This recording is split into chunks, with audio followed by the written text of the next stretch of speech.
Assalamualaikum warahmatullahi wabarakatuh. Bismillahirrahmanirrahim. Alhamdulillahirabbil alamin. Wassalatu wassalamu ala asrofil anbiya'i wal mursalin wa ala alihi wa ashabihi ajmain. La haula wala quwata illa billahil aliyil azim. Amma ba'd.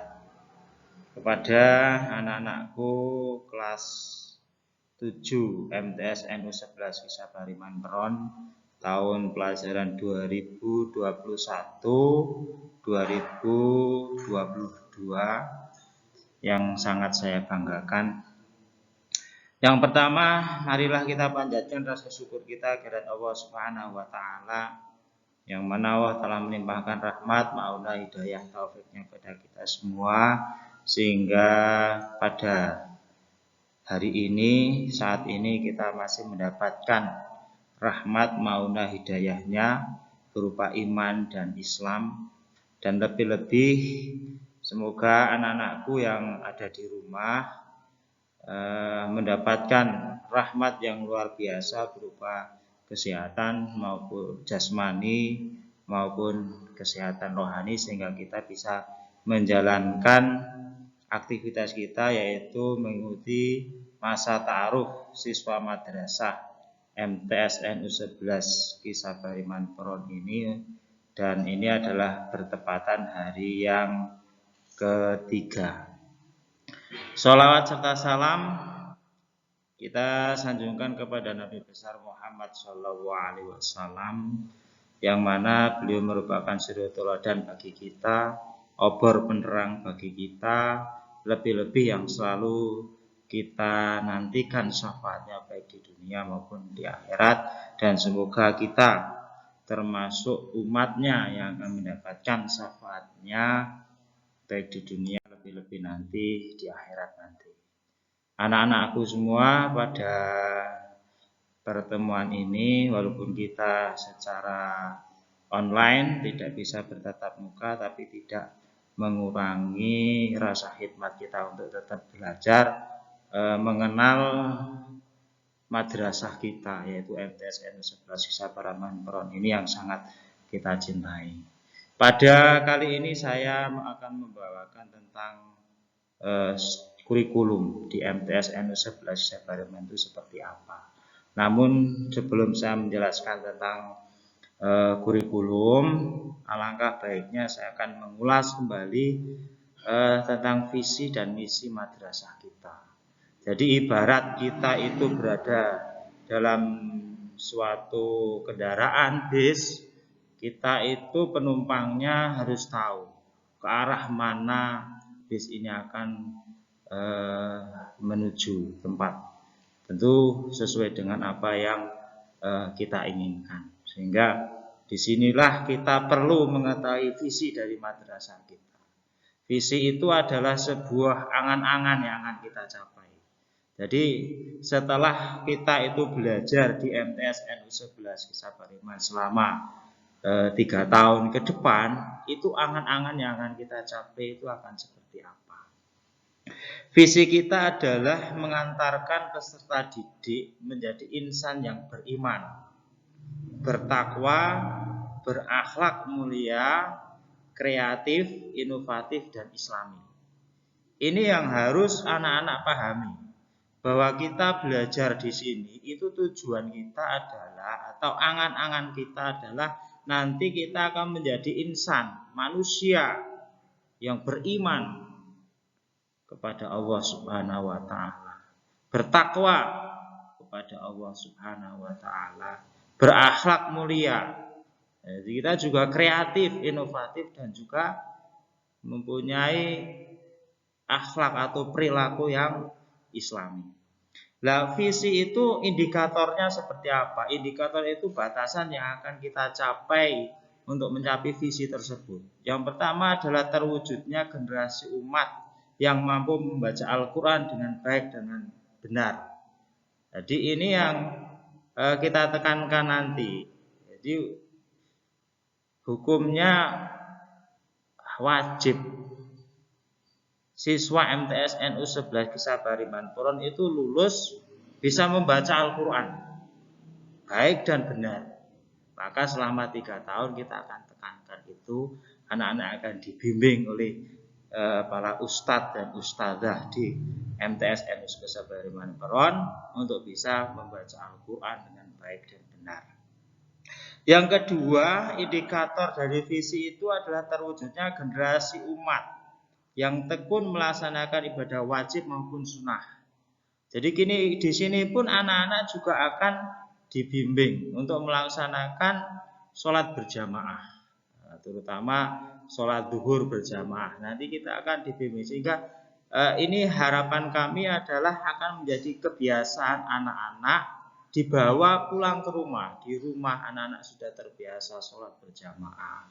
Nanti setelah di masyarakat, anak-anak juga sudah terbiasa sholat berjamaah. Sehingga ini akan membentuk karakter anak menjadi generasi umat yang tekun melaksanakan ibadah wajib, terutama adalah sholat, puasa, dan ibadah-ibadah sunnah lainnya.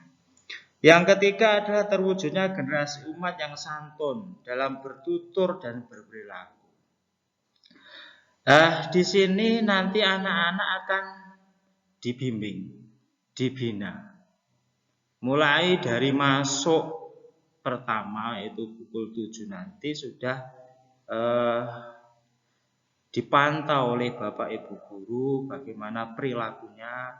Yang pertama adalah bagaimana ketakzimannya kepada guru, cara berpakaian, seragam dan sebagainya sudah dipantau mulai dari pintu gerbang hingga sampai nanti selesai pembelajaran akan dipantau.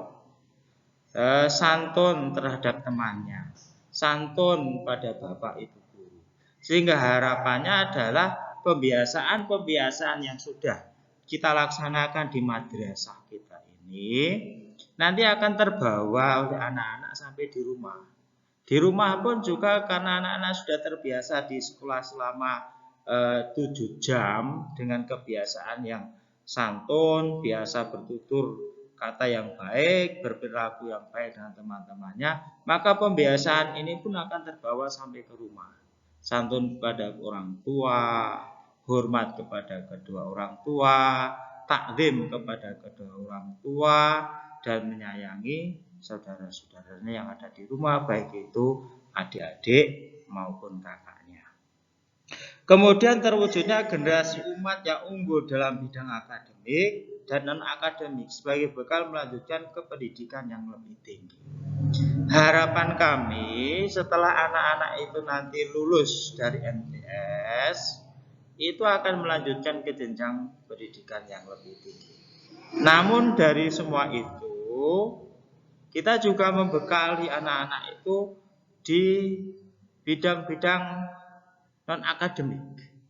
Kalau kita di bidang akademik, kita setiap tahun selalu mengikutkan dalam kejuaraan-kejuaraan lomba-lomba.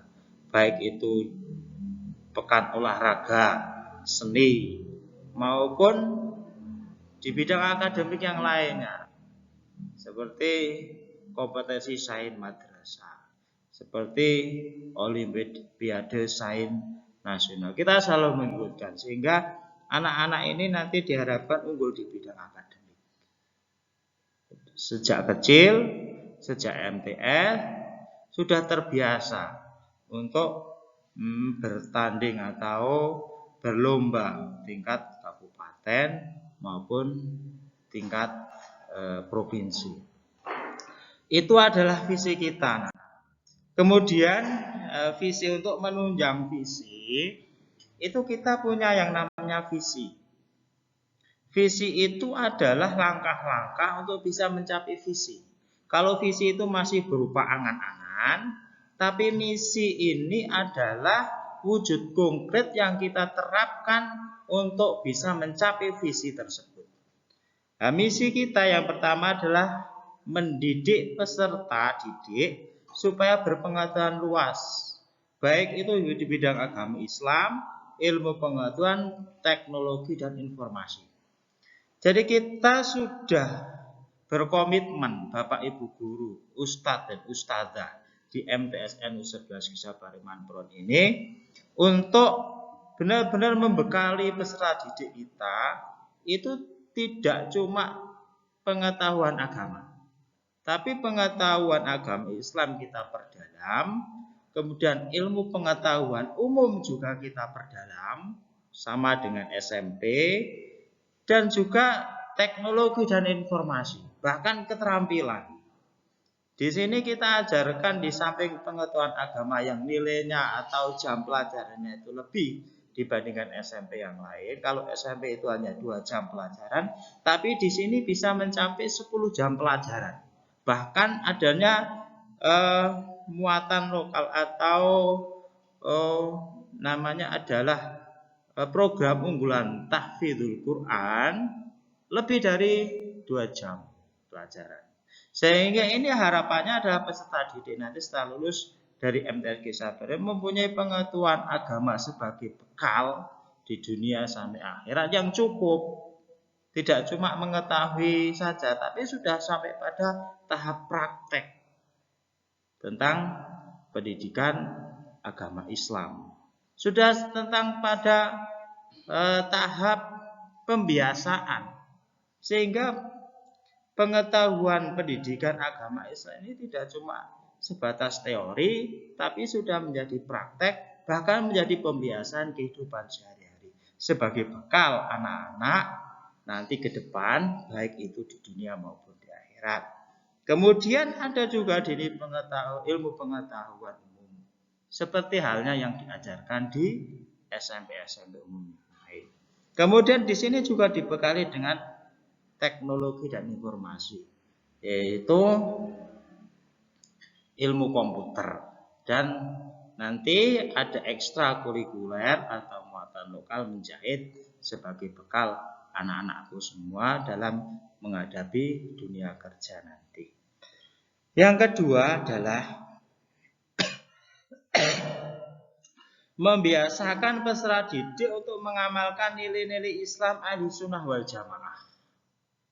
Jadi kita di sini sudah mendeklarasikan sebagai warga Nahliyin. Artinya adalah warga yang mengikuti ahli sunnah wal jamaah. Ahli sunnah itu adalah segala apa yang dilakukan oleh junjungan kita Nabi Agung Muhammad SAW, baik itu berupa perkataannya, baik itu berupa perbuatannya, bahkan berupa ketetapan dari Rasulullah Muhammad SAW. Wal jamaah adalah para pengikut-pengikut Rasulullah Muhammad SAW. Mulai dari para sahabat, kemudian para tabi'in, sampai ke tabi'ut tabi'in. Kemudian yang ketiga adalah mengantarkan peserta didik untuk dapat beradaptasi dan berguna dalam kehidupan masyarakat, bangsa, dan negara. Nah ini tujuan dari pendidikan kita adalah membekali peserta didik kita, siswa-siswa semua, anak-anakku semua, itu menjadi manusia yang berguna. Karena sebaik-baik manusia adalah manusia itu ketika berguna bagi manusia yang lainnya, bagi umat yang lainnya, terutama adalah berguna bagi masyarakat, bagi bangsa, dan bagi negara. Yang keempat adalah mengantarkan peserta didik ke jenjang yang lebih tinggi.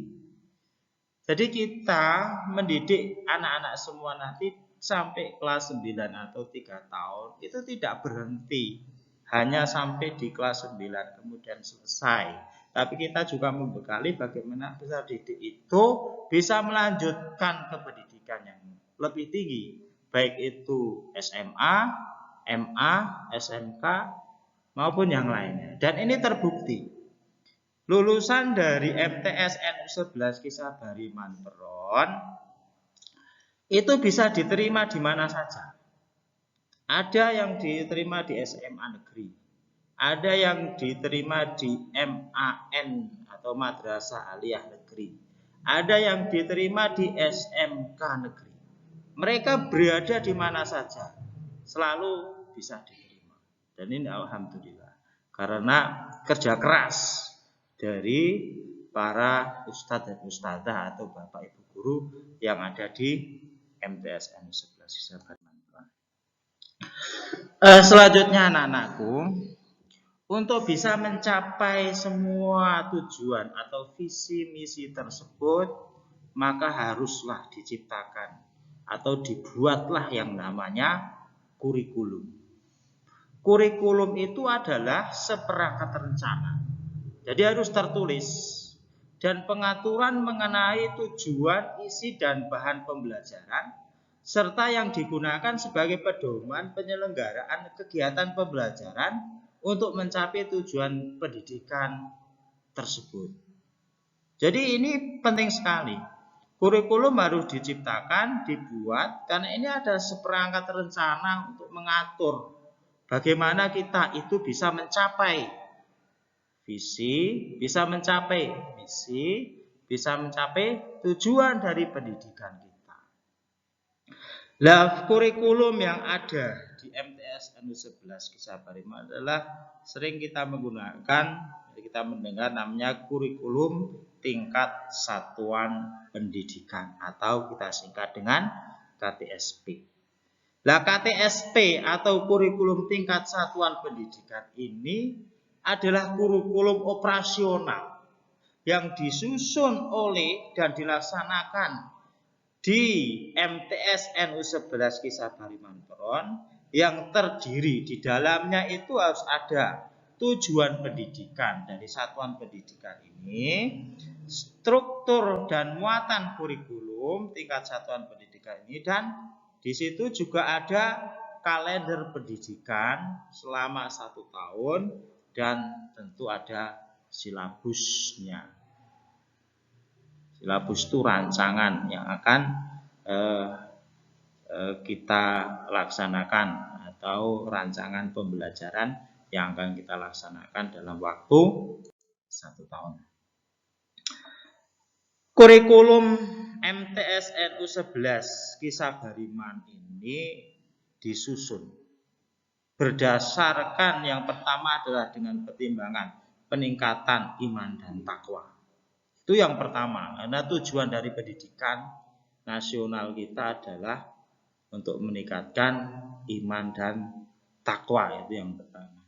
Kemudian yang kedua adalah peningkatan potensi, kecerdasan, minat sesuai dengan tingkat perkembangan dan kemampuan peserta didik. Yang ketiga, keragaman potensi dan karakteristik daerah dan lingkungan, terutama adalah di lingkungan Kabupaten Kendal ini. Yang keempat, tuntutan pembangunan Kabupaten Kendal dan pembangunan nasional. Kemudian yang kelima, tuntutan dunia kerja. Yang keenam, perkembangan iptek dan seni. Yang ketujuh adalah agama. Kedelapan adalah dinamika perkembangan global. Yang kesembilan adalah persatuan nasional dan nilai-nilai kebangsaan. Kesepuluh, kondisi sosial budaya masyarakat, terutama adalah masyarakat di Kendal ini.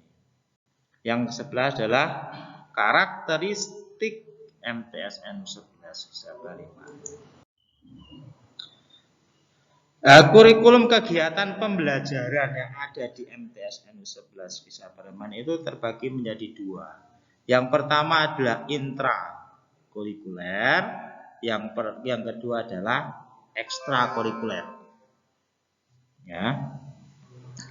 Untuk intrakurikuler itu kita melaksanakan pembelajaran mulai pukul 7 sampai nanti pukul 15. Kita menggunakan 5 hari kerja.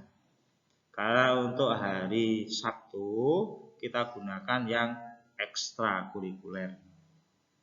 Harapannya adalah dengan masuknya ekstrakurikuler di pagi hari, di hari Sabtu nanti, anak-anak semua bisa maksimal mengoptimalkan apa yang menjadi potensi dirinya, dikembangkan di situ. Sedangkan untuk intrakurikuler kita ada pendidikan agama. Pendidikan agama itu terbagi menjadi beberapa mata pelajaran, yaitu Al-Quran Hadis, itu masing-masing adalah 2 jam tatap muka, 1 jam tatap mukanya adalah 40 menit.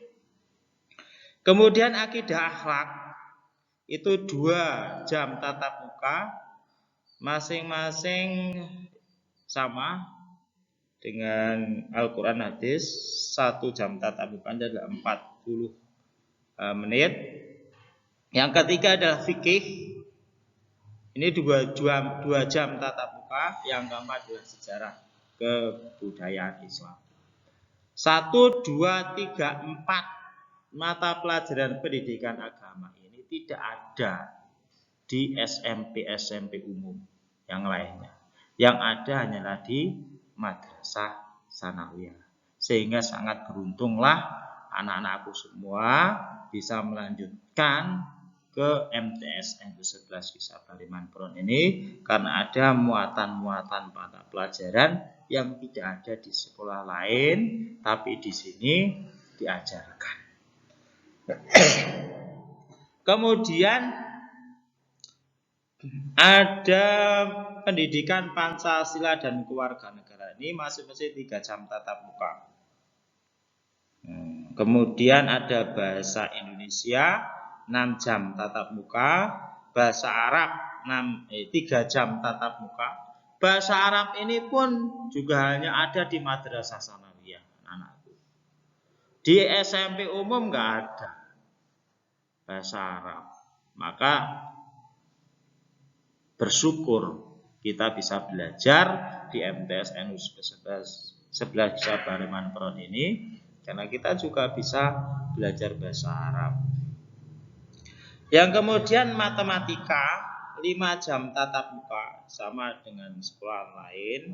Ilmu pengetahuan alam 5 jam tatap muka. Ilmu pengetahuan sosial 4 jam tatap muka. Bahasa Inggris 4 jam tatap muka. Kemudian yang kedua ada mata pelajaran yang kelompok B, itu ada seni budaya 2 jam tatap muka. Pendidikan jasmani, olahraga dan kesehatan itu adalah 2 jam tatap muka. Prakarya 2 jam tatap muka. Bahasa Jawa 2 jam tatap muka. KNU-an 1 jam tatap muka. Dan tahfidz 1 jam tatap muka. Ditambah lagi tahfidz itu untuk memperdalam ada ditambah 1 jam tatap muka, tapi dimasukkan pada hari Sabtu sebagai pendidikan atau pelajaran ekstrakurikuler. Nanti akan dibimbing oleh wali kelas masing-masing. Untuk yang 1 jam tatap muka ini akan dibimbing langsung oleh khusus guru tahfidzul Quran, yang beliaunya adalah seorang ustadzah yang sudah hafidz Al-Quran. Kemudian anak-anakku, ini adalah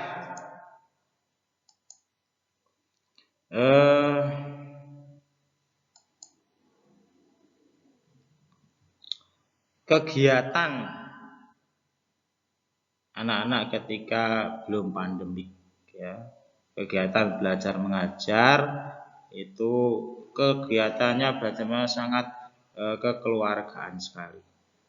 Ya, kelihatan dibangun kelompok-kelompok kecil. Ini adalah untuk membiasakan anak-anakku semua supaya biasa bekerja sama dengan orang lain. Bisa membangun teamwork dalam satu pekerjaan, bisa menghormati orang lain, hasil pekerjaan orang lain, dan juga dilatih untuk bisa saling menghargai. Dan tentu dalam kelompok-kelompok kecil belajar ini diajarkan bagaimana kita bisa santun kepada teman maupun orang lain. Ini yang bisa saya sampaikan sekilas tentang kurikulum anak-anakku. Nanti untuk lebih lanjutnya lagi kita akan berkenalan yang lebih dalam tentang Ustadz dan Ustadzah di sini. Sebelumnya saya ucapkan terima kasih atas perhatiannya. Jangan lupa anak-anakku semua di rumah tetap jaga kesehatan, istirahat yang cukup, makan yang cukup, sehingga nanti ketika kita sudah diizinkan untuk belajar tatap muka secara langsung, anak-anakku semua dalam keadaan sehat walafiat, tidak ada satu halangan apapun juga. Terima kasih. Saya akhiri. Wabillahi taufik wal hidayah. Assalamualaikum warahmatullahi wabarakatuh.